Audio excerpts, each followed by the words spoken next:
Middle School. All kinds of references. I don't need to mention many of them. James Wright, you all know, any writer that lives in the Ohio Valley is haunted by his shadow. The great American poet. His Polacks are a thing of legend. Only he can speak of them with such sweet poignancy. I am actually addressing a group of children in a school. I have spoken at Wheeling Middle School.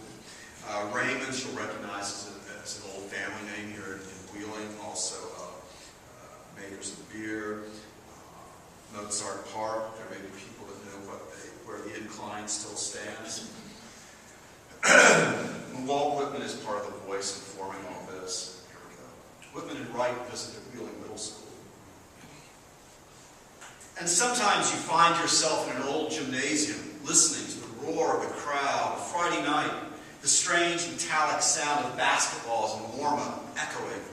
You're just hanging with the guys, looking for the girl you wanted to ask out, but you turn chicken again. And suddenly you're older, lots older. And there are all these kids, and you have to read them a poem. And you think, does anyone really want to hear a poem? And the rafters are still ringing with the refs' whistles. And it's a rainy night in Wheeling, West Virginia. And the cops are trolling for deadbeats like you. And the river's dark with suicides. And James Wright's been gone for 40 years. And these kids never heard of him anyways. Even his Polacks are diminished. Their church gone. And yet, still they sit. These children, their bright eyes, a less biased interrogation than expected. And somewhere there's a boy in detention, not because he's bad, but because his dad's drunk again. And cussing is the only response to a teacher who doesn't understand. And now you imagine someone has sprung him.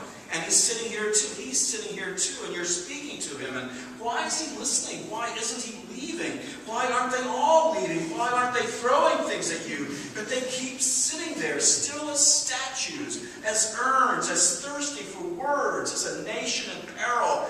And so you begin to whisper the little hidden things about love, treading lightly for teachers and principals patrol these airwaves. Not that they're bad, but it is America, 2009, and we're still a young country afraid of our shadows, afraid of democracy, afraid of sex and death. And so you tease them with these little hints, these reminders that they are going to grow up into a world larger than they dreamed until walking into this gym 50 minutes ago. And when you read them, the one about the uncut hair of graves, they get it.